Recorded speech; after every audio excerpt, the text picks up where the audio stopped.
we have the Lieutenant Governor, Mark Robinson. He's in town. I think he's going to be out looking for some fish and maybe also in the process shaking a few hands in hopes that the campaign is going forward. And so with that, Lieutenant Governor, good afternoon. Thanks for joining us. Hey, thanks for having me again. It's a pleasure. Pleasure to be here. Well, it's been a while, but as a matter of fact, we were here, I think, a couple months back, and Sure. You were in the process of visiting as well. Let's talk here for a moment about the campaign right now. It's settled. You are the Republican candidate Yes. for the governor. Yes. How's it going? Everything is going fantastic, but it's going, I wouldn't say, but everything is going fantastic. That's number one. Everything's going great. One of the things that recently I just took a look at and thought about that's really amazing to me about our campaign is this. We're ahead in the polls right now in our general election campaign against Josh Stein. A lot of the polls have us up anywhere between half a point, 2 points. Right. Very credible polls. Some other polls, college polls that just came out, have us up as much as 5. And so we're doing very well in the polls. But here's the thing that I was thinking about. I said, you know, our campaign has never advertised, ever. Right. We've done 0 advertisement. We did not advertise in our campaign for lieutenant governor. We didn't advertise in the primary on television or radio. We didn't advertise anywhere. Now wait a second. You got to take care of radio. But go ahead. Yeah, we didn't advertise, and we didn't advertise in the general election on television. And we were still able to handily win both of those elections. And now we found ourselves in a position where we haven't advertised in our primary, where our primary we had opponents that spent $7 million, close to $7 million against us. We didn't advertise at all during that primary, and we have not advertised in the general election so far, and we're still ahead in the polls. What does this say about the constituents, your supporters? What does this say about them? We have a broad reach. I mean, we have an extremely broad reach. You know, I tell people all the time, and I may have told you the last time I was here, my journey here, physical journey here in politics, as I came out of that city council speech went viral. It was about gun rights. So most of the people who recognized me were, let's just face it, they were white male gun owners. Right. And gun owners in general. And then as we started to become an activist for conservative causes, there were a lot of Republicans and conservatives that recognized us. But as we became lieutenant governor, and the longer we stayed in office and the more exposure we got and the more things that we did as lieutenant governor, our reach started to grow exponentially. Now, everywhere we go, people recognize us and love us. I was just last week, I had a pretty busy week. I went from Miami to Tennessee to New Orleans and even to Jamaica. And in every one of those places I went, there were people in those airports who knew who I was, and they knew they loved us and they loved our message. And so our reach is just fantastic. I mean, folks love our message, love what we're about, and we just it's growing every day. Now, you have also, of course, been aligned with President Trump. Yes. In light of the conditions of the president, in light of the convictions and a variety of court cases that he's facing, do you find yourself being in any way hindered, or does this strengthen your campaign? I think it's strengthened it a great deal because the president and we share a common lot. You know, the president has been unfairly and unjustly attacked, and now he's been unfairly and unjustly prosecuted over, you know, and people see right through it. You know, people see right through it. And you know what's funny about it is this. You know, a lot of the so-called elites among us who've never had to deal with the court system, they don't get it. They really don't get it. They don't understand that they're dealing with a lot of folks who have been trapped inside of an unjust system, who are now saying one thing: you see, I told you. The system is rigged, and a lot of times it's rigged against people that it does not like. And they're saying that, whether that's true or not, because they're saying, because if they can do this to this billionaire because they don't like him, think about what they can do to me and my family. And it's a very scary proposition to them, but a lot of them are saying just that. I told you, we need to fix this system. All right, let's look at the state of North Carolina and the circumstances here. And of course, your primary candidate. You have others in the some of the I'll use the word shoulder partisan programs, the Libertarian Constitution, what have you. But your primary candidate, your primary opponent, is the current Attorney General Josh Stein. Sure. And of course, he is an individual who has been engaged in the whole aspect of law. Is that as a result a possible negative on his part? Well, in his case, yes, I believe that it is, because he has not carried out his duties as the Attorney General as he should. You know, we can just give one quick example of current events right now. The largest campus in this state, the University of North Carolina at Chapel Hill, was rife with what you could only describe as riots. Very violent protest where folks were on the campus, of course, took down the American flag, put up the Palestinian flag, and not only that, shouted death to America, death to Israel, death to Jews, and it didn't stop there. I had Jewish students come to my office and tell me they've been harassed, they've been targeted, they've been threatened, and the top law enforcement officer in the state has been completely silent on this issue. He refuses to stand up for these Jewish students on the campus of UNC Chapel Hill, and he refuses to stand up for law and order on that campus alone. I think it speaks volumes about who he actually is. He has not been effective as Attorney General. He does not represent the people of North Carolina, and he refuses to represent those Jewish students who are under attack right there on the largest campus here in the state of North Carolina. It speaks volumes about who he is and how he's abused his privilege of being the Attorney General. We're talking with Lieutenant Governor, right now, candidate also for governor, Mark Robinson. He's in the area. We're going to talk about his purpose for his visit here in Carteret County. I think we pretty much can assume he's here for a big tournament taking place this weekend. And the process here for you, and I'm going to use the term governor because you are the lieutenant governor, but you carry the title governor in this conversation.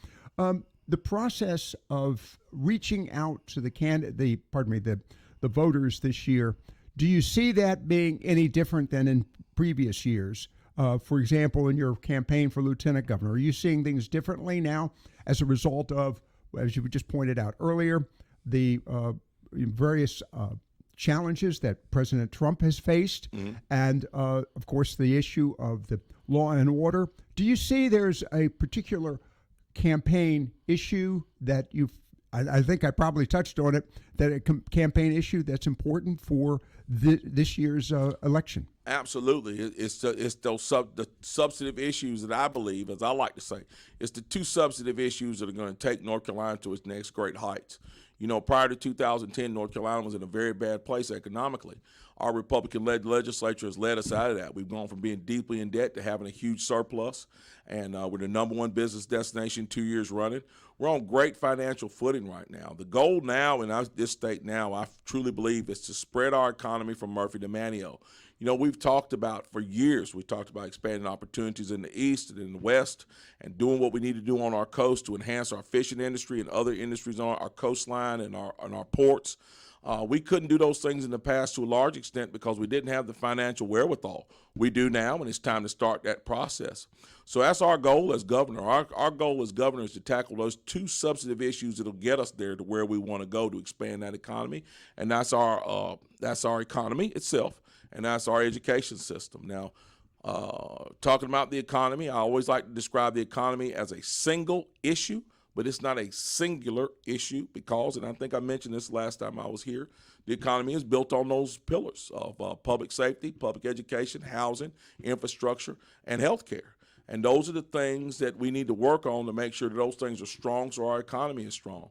That's important to the governor because the governor is the person that appoints the people that, to a large extent, hold sway over those things, those agencies, DPS, the school board, DHHS, DQ, DOT, and other agencies that work closely with our businesses here in North Carolina and other entities to make sure that we're successful. And so the governor has a tremendous responsibility to form a team of people to help ensure that our economy is strong.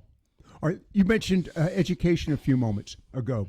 What's your observation about the education in North Carolina? What I really would love to see here in North Carolina is love to see the state school board here in North Carolina get back to setting a standard from the very top of getting back to classical education, to getting back to a strong base of reading, writing, and mathematics. I know a couple of years ago I made mention of the fact that I think that children grades 1 through 5 should simply focus on reading, writing, and mathematics. And, a lot of these left-wing people went nuts and said, oh, you want to get rid of history from elementary schools.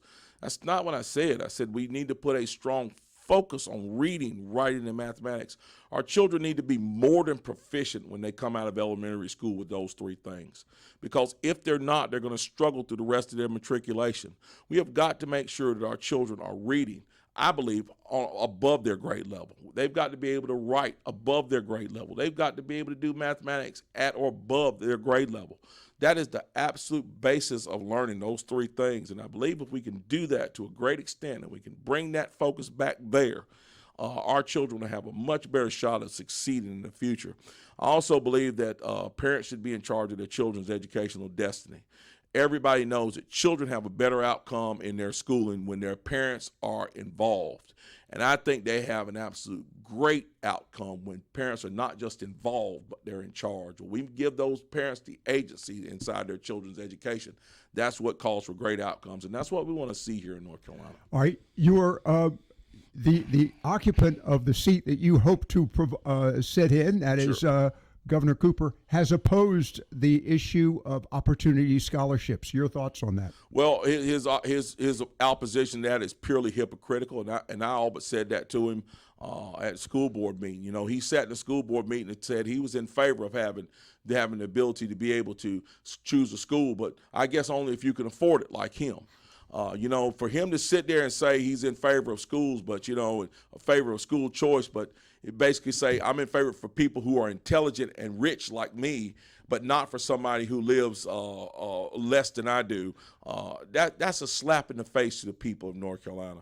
Parents know what their children need, and they show it every day. We see it in the results of these parents that get their children out of failing schools and get them into great schools. We see the results not only in those children, but a lot of times we see it in the family as a whole. It's transformational for families to have children that are going to these schools to get the parents involved.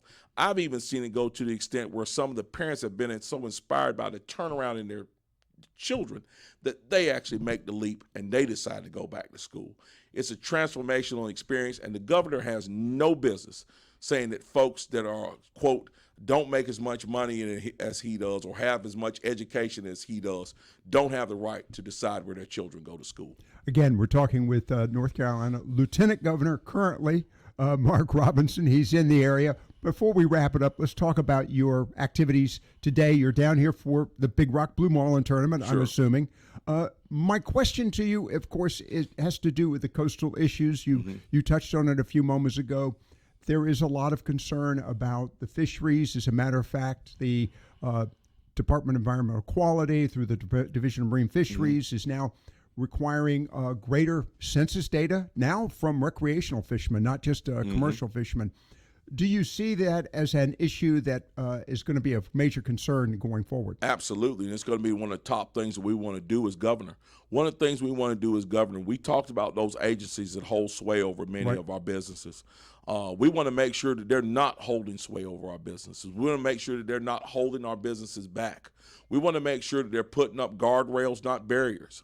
We want to make sure that those folks inside those agencies, the leadership inside those agencies, are making an effort to change the culture inside of those agencies. And that culture change needs to be this, that when they go onto a job site, when they go into that daycare center, when they come down here to visit a commercial fisherman,